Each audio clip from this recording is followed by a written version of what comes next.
Et avec ce 14e whisky, nous allons dans l'Est, et plus précisément en Lorraine, à la distillerie Roselière, une distillerie très connue, une des plus grandes de France, qui a commencé à distiller ses premiers whiskies en 2002 déjà, ça fait plus de 20 ans.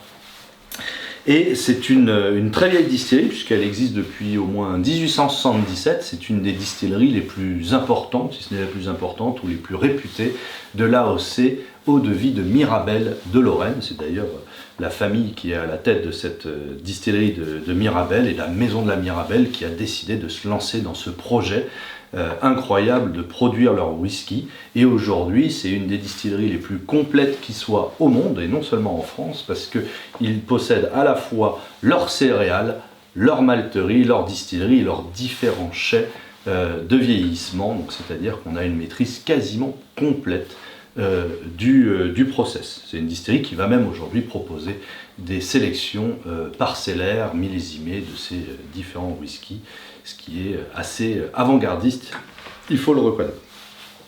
Alors la cuvée que nous allons déguster, c'est un single malt qui s'appelle Origine, qui est dans la collection, on va dire, fondamentale de cette distillerie. C'est un whisky qui existe depuis 2007, donc c'est vraiment l'origine du style de Roselière.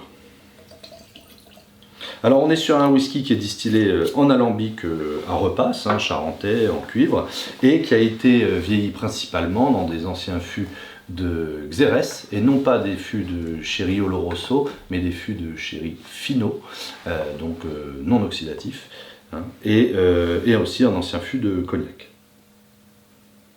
Alors au nez, c'est très ample et en même temps très équilibré, un registre épicé, cannelle, muscade, on a aussi de la poire, du zeste d'orange, des notes de vanille, de caramel, d'amande, de pêche.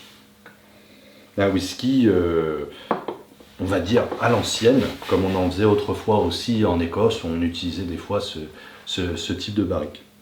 Mais en même temps, assez d'originalité, de fraîcheur, de notes presque salines aussi, que l'on retrouve en bouche. En bouche d'ailleurs, on trouve ces notes de noix, de cerise, un peu de vinaigre balsamique, des notes de tabac, de muscade, de poivre, des notes de cuir, des notes un peu grillées qui font un peu penser à des notes de fumée également. Et enfin des notes de chocolat, de réglisse avec une belle fraîcheur herbacée. Vraiment un single malt très complet, à l'ancienne mais avec une pointe d'originalité, un très joli single malt lorrain.